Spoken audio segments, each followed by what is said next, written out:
Hello everyone, a very warm welcome to you all on official YouTube channel of Prime Edge Learning। मैं हूं आपकी geography mentor कोमल और फिर से आपके सामने आ चुकी हूं इंडियन ज्योग्राफी के ऊपर क्वेश्चंस लेकर। आज इंडियन ज्योग्राफी के ऊपर हम जिस टॉपिक को कवर करने वाले हैं वो है rainfall and natural disasters, but in today's session we only cover questions on rainfall। आज हम सिर्फ रेनफॉल के ऊपर जो इम्पोर्टेंट क्वेश्चंस इम्पोर्टेंट एग्जामिनेशंस में प्रीवियसली पूछे जा चुके हैं उनको हम कवर करेंगे। इसके बाद एक सेकंड सेशन होगा जिसके अंदर हम नेचुरल डिजास्टर्स के क्वेश्चंस को कवर करेंगे। आज का सेशन आपका प्योरली बेस्ड है रेनफॉल के क्वेश्चंस के ऊपर। रेनफॉल के ऊपर किस टाइप के क्वेश्चंस प्रीवियस एग्जाम्स में पूछे जाते हैं, किस तरीके से आपको रेनफॉल से रिलेटेड क्वेश्चंस पढ़ने चाहिए, आपके कवर्ड होने चाहिए, आज इस सेशन में हम वो पढ़ेंगे। पहले क्वेश्चन की तरफ चलते हैं। पहला question is most rainfall in India is mainly received from. Bharat में सर्वाधिक वर्षा मुख्यतः प्राप्त होती है। ज़्यादातर वर्षा किससे प्राप्त होती है? नॉर्थ ईस्ट मानसून से, नॉर्थ वेस्ट मानसून से, साउथ वेस्ट मानसून से या कन्वेंशनल रेनफॉल से। अगर मैं नॉर्थ ईस्ट मानसून की बात करूं तो जो रिट्रीटिंग मानसून होता है, लौटता हुआ मानसून होता है, जो सर्दियों की शुरुआत में होता है, उसको हम नॉर्थ ईस्ट मानसून या उत्तर पूर्वी विंड्स जो चलती है, जो कि लैंड से सी की तरफ चलती है, ये होता है नॉर्थ ईस्ट मानसून। इससे भारत में सर्वाधिक वर्षा की प्राप्ति नहीं होती है। नॉर्थ वेस्ट मानसून ये होता है आपका वेस्टर्न डिस्टर्बेंस, यानी कि नॉर्थ वेस्ट डायरेक्शन से जो ईस्ट जेट स्ट्रीम चलती है, वेस्ट जेट स्ट्रीम चलती है, वेस्टर्ली जेट स्ट्रीम जो मेडिटेरेनियन सी के ऊपर एक साइक्लोन फॉर्म होता है उसको आगे लेकर चलती है, इंडिया में एंटर करती है। ये पूरा एक अलग फिनोमिना है जिसको हम वेस्टर्न डिस्टर्बेंस के नाम से जानते हैं। तो वो आप नॉर्थ वेस्ट मानसून की कैटेगरी में भी पढ़ सकते हैं, पर इससे भी सर्वाधिक वर्षा मुख्यतः प्राप्त नहीं होती है। भारत में सर्वाधिक मुख्यतः वर्षा जिससे प्राप्त होती है वो है साउथ वेस्ट मानसून से। साउथ वेस्ट मानसून जो कि साउथ वेस्ट डायरेक्शन से भारत में एंटर करता है और दो शाखाओं में भारत में एंटर करता है। एक इसकी जो ब्रांच आती है वो अरेबियन ब्रांच होती है, दूसरी इसकी ब्रांच चलती है बे ऑफ बंगाल की ब्रांच। इन दोनों ब्रांचेस के थ्रू भारत में जो मानसून आता है उसको हम साउथ वेस्ट मानसून बोलते हैं और भारत में लगभग 75% वर्षा, टोटल एनुअल रेनफॉल की 75% रेनफॉल साउथ वेस्ट मानसून से ही प्राप्त होती है। आपका उत्तर जो क्वेश्चन के अकॉर्डिंग सही हो जाएगा वो होगा सी ऑप्शन। कन्वेक्शनल रेनफॉल क्या होती है, संवहनीय वर्षा क्या होती है? जब कोई भी लैंड फॉर्म बहुत ज़्यादा गर्म होता है, गर्म होने की वजह से वहाँ से विंड तेज़ी से गर्म होकर ऊपर उठती है, ऊपर उठकर वहाँ पे हाई प्रेशर जोन होने की वजह से उनमें कंडेंसेशन होता है और उस क्षेत्र में शॉर्ट टर्म पीरियड के लिए बहुत तेज़ी से वर्षा कर देती है। ऐसी वर्षा को हम कन्वेक्शनल रेनफॉल बोलते हैं। इसका भी मेनली इस कॉन्सेप्ट से रिलेटेड नहीं है। जिससे आप सर्वाधिक वर्षा प्राप्त करते हैं भारत में वो है हमारा south west monsoon. The state receiving maximum rainfall from north east monsoon is. अब आपको पूछ लिया है कि नॉर्थ ईस्ट मानसून से, उत्तर पूर्वी मानसून से सर्वाधिक वर्षा प्राप्त करने वाला राज्य कौन सा है? अगर मैं नॉर्थ ईस्ट मानसून की बात करूँ तो ये रिट्रीटिंग फेज होता है मानसून का। जब लैंड में जो प्रेशर बन जाता है वो हाई प्रेशर जोन बन जाता है लैंड एरिया में, और जो सी एरिया यहाँ पे लो प्रेशर जोन बन जाता है। ऐसा क्यों होता है? क्योंकि अब सर्दियाँ आ गई है, सन कहाँ चला गया है, साउथवर्ड शिफ्ट हो गया है, सदर्न हेमिस्फेयर में शिफ्ट हो गया है। इस वजह से लैंड फॉर्म है वो ठंडे हो गए हैं, जो ओशंस है वो गर्म हो गए एज कम्पेयर टू लैंड्स। इस वजह से यहाँ हाई प्रेशर बन जाता है, यहाँ लो प्रेशर बन जाता है और जो विंड्स चलती है वो उसके बाद नॉर्थ ईस्ट डायरेक्शन से चलने लग जाती है।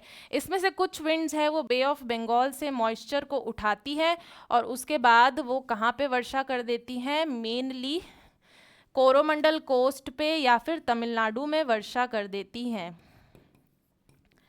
अब आपसे क्वेश्चन जो पूछा है कि the state receiving maximum rainfall from north east monsoon, तो वो कौन सा स्टेट हो जाएगा? तमिलनाडु। और कोस्ट की बात करें तो कोस्ट हो जाएगा आपका Coromandel coast. So C option will be your correct answer. Mango shower is related to आम वर्षा संबंधित है। शावर्स ऑफ मैंगो यानी कि जिसमें आम की बारिश हो रही है, आम बरस रहे हैं बादलों में से। ड्रॉपिंग ऑफ मैंगोज, आम टपक रहे हैं।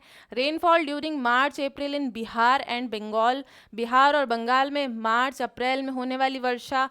या फिर आम की फसल से रिलेटेड या आम की फसल के लिए वर्षा, ऐसी वर्षा को ही हम क्या बोलते हैं, मैंगो शावर के नाम से या आम्र वर्षा के नाम से जानते हैं। ये एक प्री मॉनसून विंड्स होती है जो प्री मॉनसून कंडीशन में वर्षा लेकर आती है।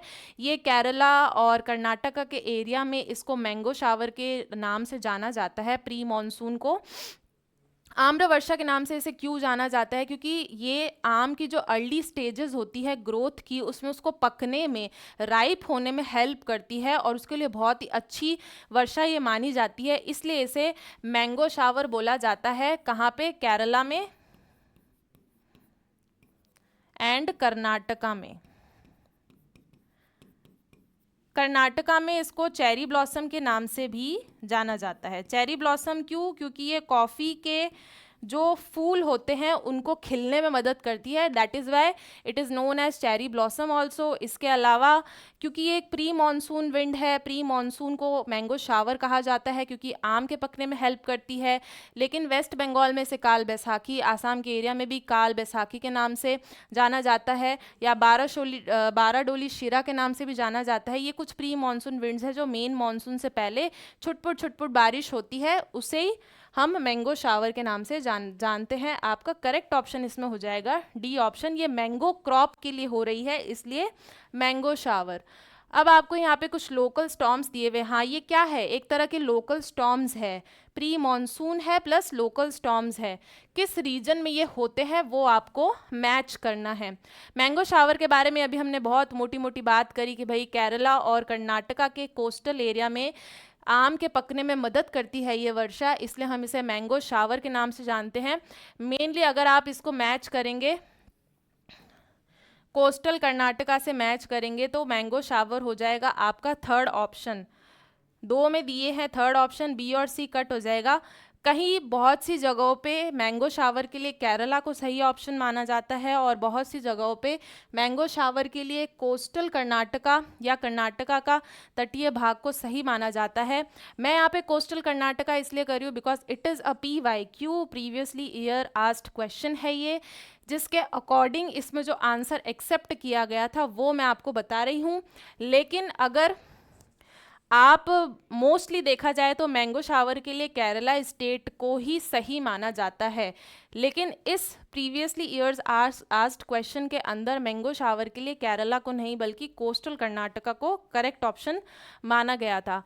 ब्लॉसम शावर यानी कि फूलों की बौछार या फिर इसको चेरी ब्लॉसम बोला जाता है, कर्नाटका केरला के एरिया में या कर्नाटका के एरिया में भी कहा जाता है। काल बैसाखी इसे कहा जाता है वेस्ट बंगाल में। वेस्ट बंगाल में काल बैसाखी इसलिए कहा जाता है क्योंकि ये लोकल थंडरस्टॉर्म वहाँ पे काफ़ी नुकसान पहुँचाते हैं, नुकसान करते हैं फसलों को, इसलिए इसे काल बैसाखी के नाम से जाना जाता है। एंड लू बोला जाता है पंजाब, बिहार, राजस्थान के एरिया में जो एक लोकल विंड चलती है लू, क्योंकि ये गर्म विंड होती है, बहुत ज़्यादा धूल भरी आंधियाँ आती है, इसमें काफ़ी ज़्यादा बीमारियाँ हो जाती है इस विंड की वजह से। कई कहते हैं ना किसी को लू लग गई, बहुत ज़्यादा फीवर आ जाता है, दिमाग में फीवर चढ़ जाता है, तो ये जो लोकल विंड है ये मेनली पंजाब, बिहार, राजस्थान के एरिया में चलती है। अब ऑप्शंस देख लेते हैं। मैंगो शावर के लिए हो गया आपका कोस्टल कर्नाटका जो कि 2 में दिया हुआ है, ब्लॉसम शावर केरला ये भी आपके 2 ऑप्शन में दिया हुआ है। काल बैसाखी के लिए सही ऑप्शन है आपका West Bengal, that is in third option, तो सी ऑप्शन आपका इसमें करेक्ट हो जाएगा। और लू जिस एरिया में चलती है वो है पंजाब और बिहार का एरिया, मतलब पूरा ये राजस्थान, पंजाब, यहाँ उत्तर प्रदेश, बिहार, इतना पूरे एरिया को कवर करती है लू। गंगा प्लेन के मेनली एरिया को कवर करती है, मैदानी भाग को कवर करती है, दैट इज़ वाई पंजाब से पंजाब टू बिहार तक चलने वाली local wind. Cherrapunji is located in, Cherrapunji कहाँ पर स्थित है? आसाम, मणिपुर, मेघालय और मिजोरम। अगर हम चेरापूंजी की बात करें, सर्वाधिक वार्षिक वर्षण यहाँ पे प्राप्त हुआ था प्राप्त करने वाला ये स्थान है, लेकिन अगर एक दिन में सर्वाधिक वर्षण प्राप्त करने वाले स्थान की मैं बात करूं तो वो है मौसिनराम।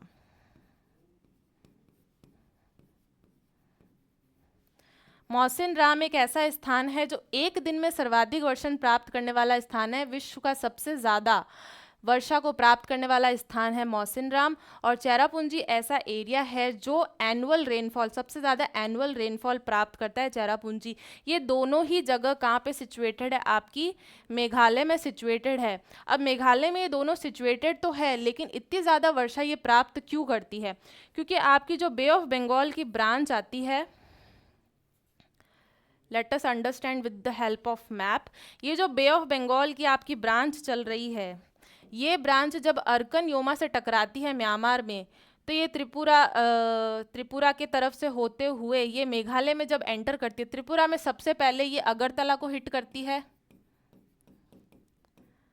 अगरतला को हिट करने के बाद जब ये आगे जाती है तो यहाँ पे जो ये पहाड़ियाँ हैं, गारो, खासी और जयंतिया, ये जो हिल्स है ये फनल शेप्ड सिचुएशन में सिचुएटेड है। तो ये हिल्स क्या करती है? इन विंड्स को ट्रैप कर लेती है, रोक देती है। यहाँ से फिर ये विंड ऊपर उठती है, कंडेंसेशन होता है और बहुत ज़्यादा बारिश होती है इस एरिया में, जिसमें खासी हिल्स में सिचुएटेड चेरापूंजी में बहुत ज़्यादा बारिश होने की वजह से हाईएस्ट एनुअल रेनफॉल वहाँ पे अंकित की जाती है। अगर हाईएस्ट एनुअल रेनफॉल जो सबसे ज़्यादा यहाँ पे किस ईयर में देखी गई थी, तो 2022 में सबसे ज़्यादा देखी गई थी। कितने mm वर्षा हुई थी? 8084 mm वर्षा हुई थी 2022 में। Highest annual rainfall received in a year जो चेरापूंजी में प्राप्त की गई थी। अगर मौसिनराम की बात करूं तो 2016 में लगभग 500 mm से ऊपर वर्षा यहाँ पे प्राप्त की गई थी एक दिन के अंदर, in single day. That is why this place is the highest received rainfall place in all over the world. आपका इसमें जो क्वेश्चन पूछा है चेरापूंजी कहाँ लोकेटेड है? मेघालय में। That is why C option will be your correct answer. Maximum rainfall in India occurs in, Bharat में सर्वाधिक वर्षा किन क्षेत्रों में होती है, किन क्षेत्रों द्वारा प्राप्त की जाती है? इन क्षेत्र की भौगोलिक स्थिति किस प्रकार की है जो ये सर्वाधिक वर्षा प्राप्त करते हैं? सबसे पहले है Western Ghats, Himalayan region and Meghalaya, Madhya Pradesh and Bihar, Uttar Pradesh, Haryana, Punjab, Andhra Pradesh and Vidarbha. Vidarbha जो कि महाराष्ट्र का एक ईस्टर्न पार्ट है। महाराष्ट्र का ईस्टर्न पार्ट है जो यहाँ से थोड़ा सा कटा हुआ क्षेत्र है। ठीक है, मेनली समझ लीजिए आंध्र प्रदेश और महाराष्ट्र का आपको पूछ रहे हैं। अगर मैं मध्य प्रदेश और बिहार की बात करूं तो मध्य प्रदेश यहाँ सेंटर में आ जाता है, बिहार इस एरिया में आ जाता है। तो ये ऐसे एरियाज़ है जो अगर बाकी ऑप्शन से आप कंपेयर करें तो इतने ज़्यादा रेनफॉल की प्राप्ति नहीं होगी। मध्य प्रदेश में विंड्स आने से पहले वेस्टर्न घाट से टकराएगी, उसके बाद महाराष्ट्र और इन एरिया को क्रॉस करती हुई मध्य प्रदेश में एंटर करेगी। बे ऑफ बंगाल की जो ब्रांच आएगी सबसे पहले बांग्लादेश से होती हुई, वेस्ट बंगाल से होती हुई, उसके बाद बिहार में टकराएगी। तो हाईएस्ट रेनफॉल तो ये, मैक्सिमम रेनफॉल तो ये प्राप्त नहीं करेंगे। नेक्स्ट ऑप्शन आपको बोल रहा है उत्तर प्रदेश और हरियाणा एंड पंजाब। तो यहाँ आ जाता है हरियाणा, यहाँ आ जाता है पंजाब, इधर आ जाता है उत्तर प्रदेश। यहाँ तक जो ब्रांच पहुँचेगी बे ऑफ बंगाल ब्रांच, वो थकी हुई ब्रांच होगी क्योंकि वो जितना भी मॉइस्चर है रास्ते में गिराती हुई आएगी। तो मैक्सिमम रेनफॉल तो यहाँ पे भी प्राप्त नहीं होगी। नेक्स्ट ऑप्शन है आपका आंध्र प्रदेश एंड महाराष्ट्र। आंध्र प्रदेश जो कि ईस्टर्न कोस्ट का पार्ट है, ईस्टर्न कोस्ट मैक्सिमम रेनफॉल प्राप्त करने वाला जोन नहीं है, बिकॉज बे ऑफ बंगाल यहाँ से बांग्लादेश की तरफ से जाती है और यहाँ पर हिट नहीं करती है, पूर्वी भाग को हिट नहीं करती है। और महाराष्ट्र जो कि वेस्टर्न कोस्ट में आ जाता है, तो महाराष्ट्र से पहले तो वेस्टर्न कोस्ट की जितनी भी पहाड़ी क्षेत्र का रेन शेडो जोन है वहाँ तो वर्षा की प्राप्ति नहीं होगी, लेकिन उसके अपोजिट डायरेक्शन में बहुत अच्छी वर्षा प्राप्त होगी, ओरोग्राफिक रेनफॉल होगी। तो अगर मैं आपको सही ऑप्शन की बात करूँ तो इसमें सही ऑप्शन क्या हो जाएगा आपका? Western Ghat, Himalayan region and Meghalaya. अब इन तीन क्षेत्र में ऐसा क्या है कि ये बहुत ज़्यादा रेनफॉल प्राप्त करेंगे? सबसे पहले वेस्टर्न घाट हाईएस्ट या मैक्सिमम रेनफॉल क्यों रिसीव करेंगे?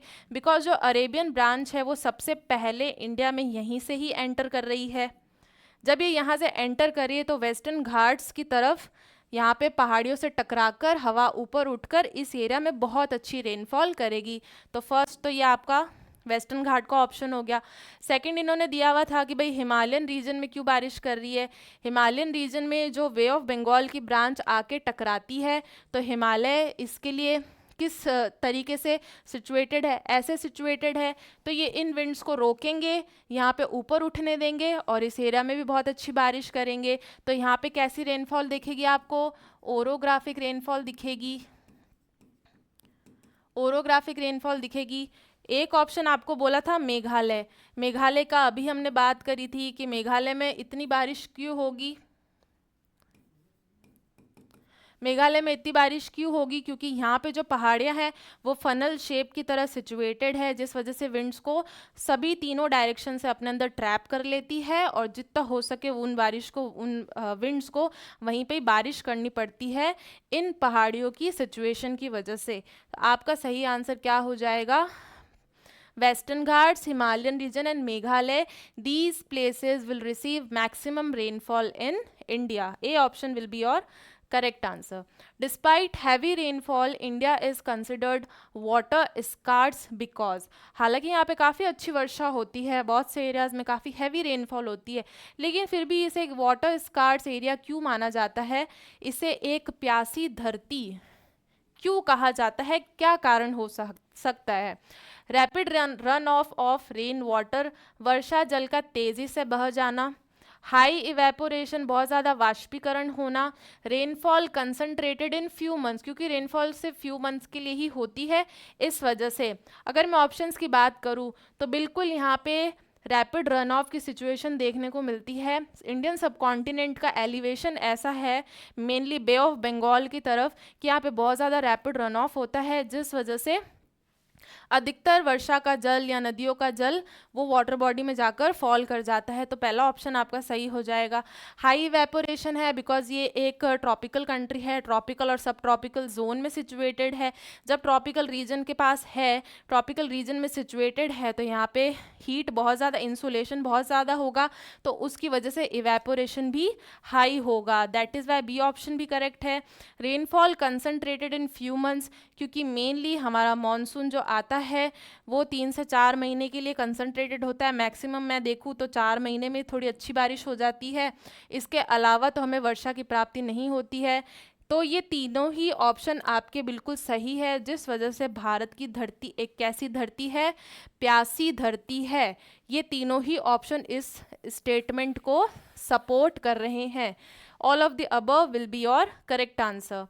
When heavy rainfall occurs in Pushkar hills, floods occur at, अगर पुष्कर की पहाड़ियों में बहुत भारी वर्षा हो रही है तो बाढ़ किस क्षेत्र में आएगी? अजमेर के क्षेत्र में, सवाई माधोपुर, बालोतरा या सोजत?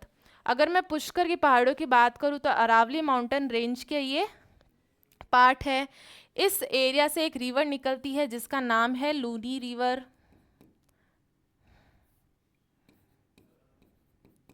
जब लूनी रिवर इस एरिया से निकलती है, लूनी रिवर का जो रिवर बेड एरिया है, यहाँ पर जो डिस्ट्रिक्ट सिचुएटेड है राजस्थान का, वो कौन सा डिस्ट्रिक्ट है? बाड़मेर। और बाड़मेर के भी अगर मैं एरिया की बात करूँ तो जो प्लेस यहाँ पे आ जाती है वो है बालोतरा। बालोतरा लूनी रिवर के रिवर बेड एरिया में सिचुएटेड एरिया है।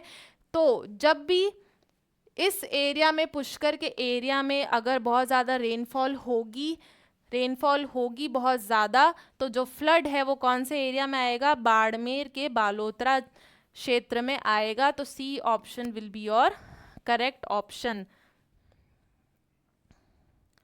बालोतरा तो अब अलग से डिस्ट्रिक्ट बन चुका है। लेटेस्ट डिस्ट्रिक्ट के बारे में तो आप सबको पता ही होगा। बालोतरा अब क्या बन गया है? बाड़मेर का हिस्सा नहीं रहा, ये अलग एक डिस्ट्रिक्ट बन चुका है राजस्थान का। तो जिस जिले में बाढ़ आएगी, राजस्थान के जिस जिले में बाढ़ आएगी, वो हो जाएगा आपका Balotra district. C option will be your correct answer. According to IMD, a rainy day is when rainfall is. IMD का फुल फॉर्म क्या है? क्या है IMD? इंडियन मीटरोलॉजिकल डिपार्टमेंट, जो कि न्यू दिल्ली में इसके हेडक्वार्टर सिचुएटेड है।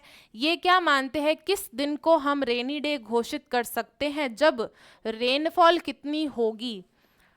0.3 से 1 mm तक 24 घंटे के अंदर, 1 से 1.5 mm तक 24 आवर्स में, 1.6 से 2 mm तक 24 आवर्स में, या 2.5 mm से ज़्यादा 24 आवर्स में। तो आईएमडी के अकॉर्डिंग रेनी डे उस डे को घोषित किया जाएगा जब 2.5 mm या उससे ज़्यादा वर्षा हुई है 24 घंटे के अंतर्गत। अगर इतनी वर्षा प्राप्त हुई है तो उस दिन को हम रेनी डे घोषित कर सकते हैं। आईएमडी रेनी डे घोषित कर सकता है।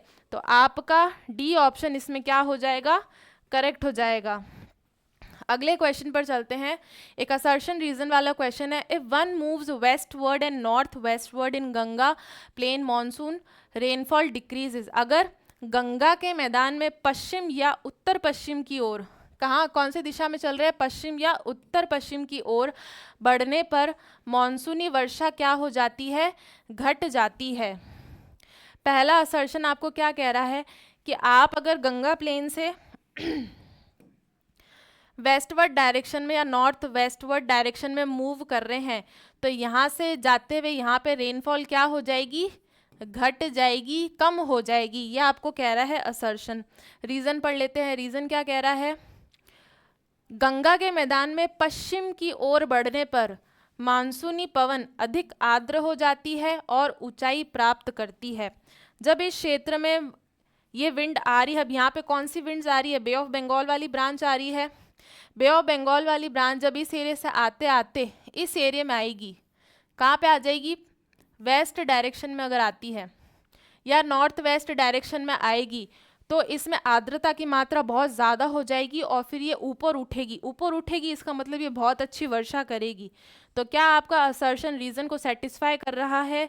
तो both A and R are true, but R is correct explanation of A. तो बिल्कुल भी नहीं, सेकंड ऑप्शन भी नहीं होगा, दोनों सही नहीं है। ए तो हमारा सही है लेकिन आर हमारा क्या है?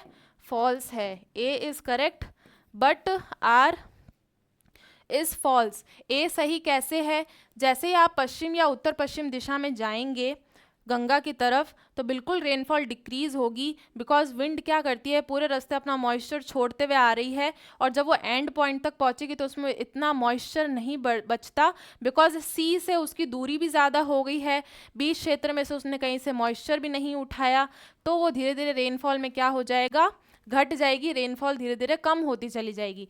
कारण क्या कह रहा है? वो ये कह रहा है कि भाई अगर पश्चिम दिशा की तरफ हम जाएंगे तो जो विंड है वो ज़्यादा आर्द्र होती चली जाएगी, यानी कि ह्यूमिड होती चली जाएगी और फिर ऊपर उठेगी। ऊपर उठेगी इसका मतलब उसमें कंडेंसेशन होगा और वो बारिश करेगी। तो ये तो गलत हो गया।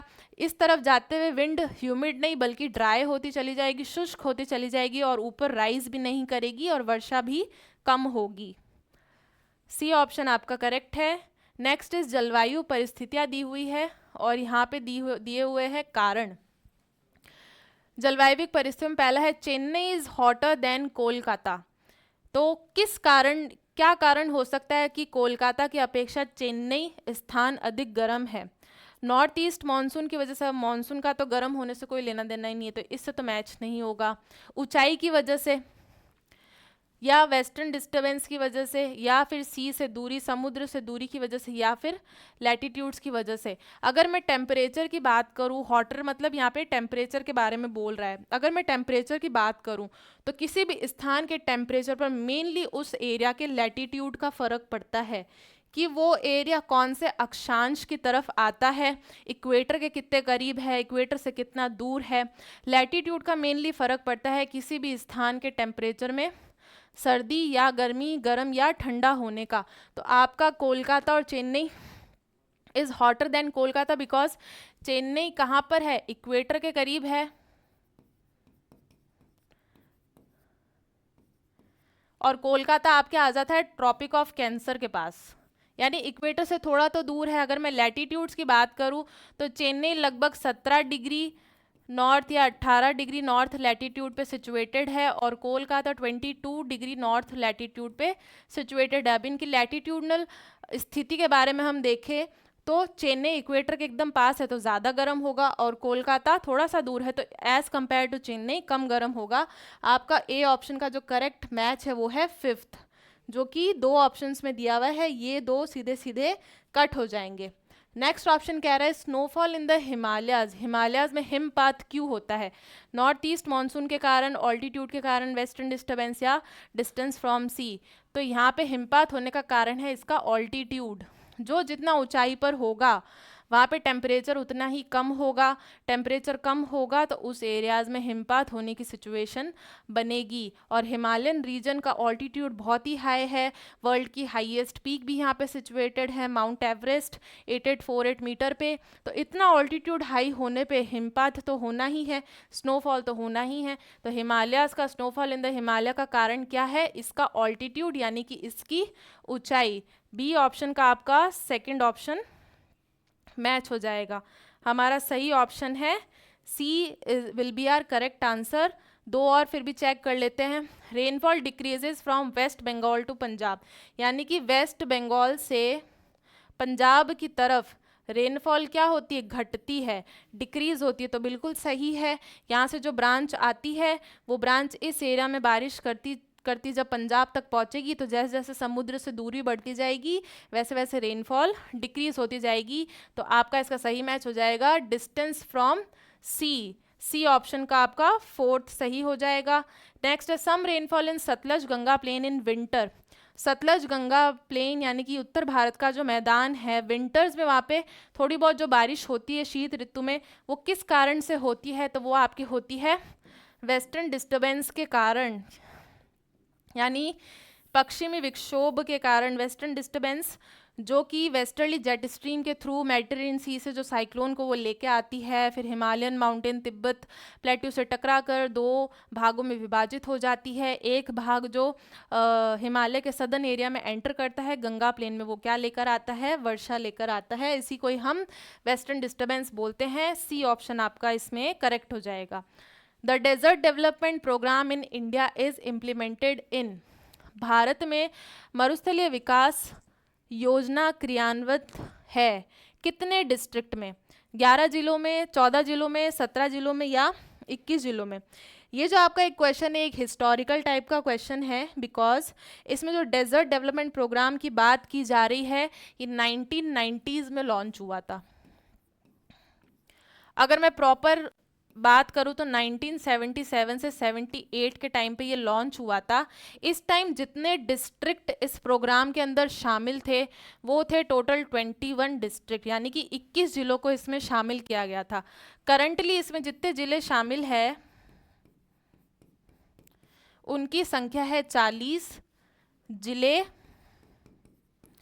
जो कि लगभग 7 राज्यों से लिए गए हैं, या 7 राज्यों के 40 जिलों को वर्तमान में इस प्रोग्राम के अंदर शामिल किया गया है। और अब इस प्रोग्राम को डेजर्ट डेवलपमेंट प्रोग्राम के नाम से भी नहीं जाना जाता है, क्योंकि ये जिसके साथ सबमर्ज्ड हो गया है उसका नाम है प्रधानमंत्री कृषि सिंचाई योजना। इसके साथ इसको मर्ज कर दिया गया है, प्रधानमंत्री कृषि सिंचाई योजना के साथ इसको जोड़ दिया गया है। उसको जोड़ने के बाद अब इसमें 40 डिस्ट्रिक्ट सम्मिलित है, जो कि 7 राज्यों से है। 7 राज्यों की बात करूं तो आपका इस एरिया से आ जाता है गुजरात, राजस्थान, हरियाणा, हिमाचल प्रदेश और नीचे है आंध्र प्रदेश और कर्नाटका का area.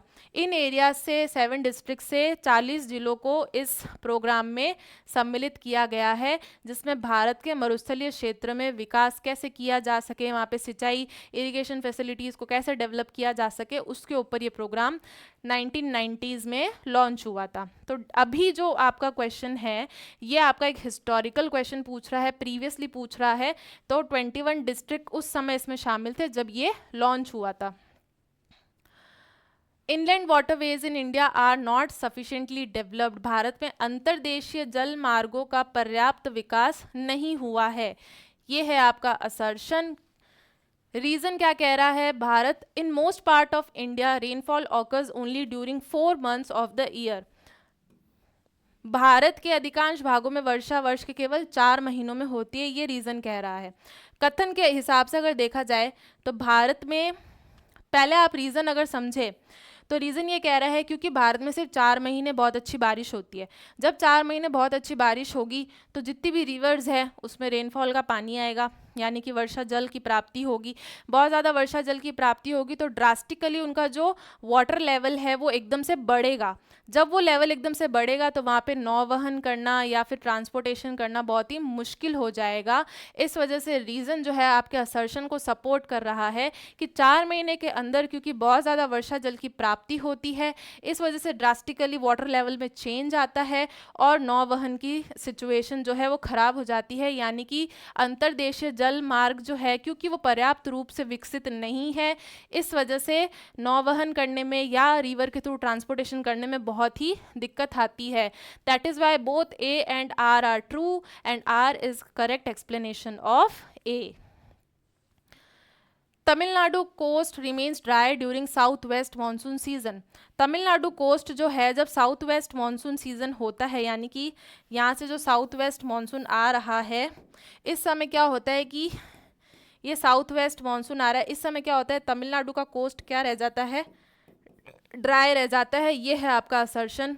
Then what is the reason? The Tamil Nadu coast lie parallel to bay of Bengal branch, क्योंकि एक तो ये बे ऑफ बंगाल ब्रांच के एकदम पैरेलल में सिचुएटेड है। ये बे ऑफ बंगाल की ब्रांच चल रही है इस तरीके से, तो ये कैसे है, बिल्कुल पैरेलल में ही है ना, इसकी भी डायरेक्शन ऐसे, इसकी भी डायरेक्शन ऐसे, इसका मतलब ये तो सही है कि बे ऑफ बंगाल के बिल्कुल पैरेलल में सिचुएटेड है। दूसरा क्या है इसी में ही आगे, and is located outside the Arabian sea rainfall region, और अरेबियन सी की यानी अरेबियन शाखा के थ्रू जो बारिश होती है उसके बिल्कुल एकदम ये शेडो जोन में आता है, शेडो जोन में सिचुएटेड है।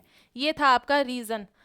अगर मैं डायग्राम के थ्रू मैंने आपको समझाया तो अभी तक तो आपको समझ आ गया होगा कि assertion and reason are true, और रीज़न जो है असर्शन को बिल्कुल सपोर्ट कर रहा है। असर्शन आपका ये कह रहा था कि जो साउथ वेस्ट मानसून आता है उस वजह से तमिलनाडु की जो एरिया है, तमिलनाडु का कोरोमंडल, ये जो कोस्ट है ये ड्राई रह जाता है। तो बिल्कुल सही, क्योंकि ये वेस्टर्न घाट से जब टकराते हैं तो ये मेनली यहाँ पे बारिश कर देते हैं, ओरोग्राफिक रेनफॉल यहाँ देखने को मिलती है, और इसके शेडो जोन में क्या आ जाता है, कोरोमंडल कोस्ट आ जाता है। तो अरेबियन ब्रांच उसके बाद यहाँ से वेस्टर्न घाट में जहाँ भी एरिया मिलता है वहाँ से आगे की तरफ निकल जाती है, नॉर्थ डायरेक्शन की तरफ निकल जाती है, गंगा प्लेन की तरफ चली जाती है।